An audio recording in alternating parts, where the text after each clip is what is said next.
I was still on the phone at 2 o'clock in the morning when who should walk by the phone desk in the lobby but Linville Price.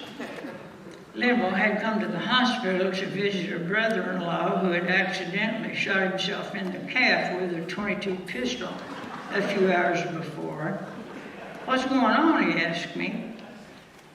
As soon as I told him about Jenny and the need for blood, Linville said, "How much do you need?" and started rolling up his sleeve. I said, "The hospital will take any kind you got." It turned out that Linville's blood type matched Jenny's, and within the hour his very blood was flowing into my aunt's veins. But I still needed 9 more pints. I mumbled some words to the effect that I'd go out and buy some damn blood if I knew anybody that was selling it. Why was I not surprised when old Linville looked me in the eye and said, "How much would you pay?"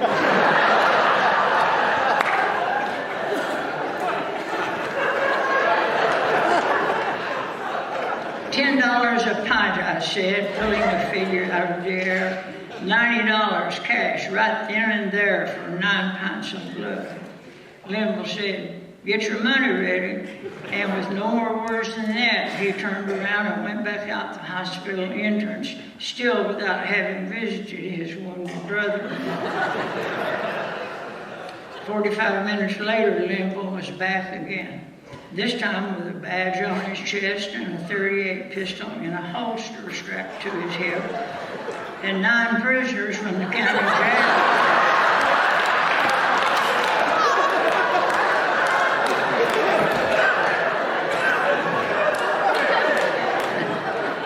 Marching behind him like a row of ducks. It turned out that Linville was friends and probably kin to both the jailer and the sheriff. From the jail, he had called the sheriff and gotten himself deputized over the telephone.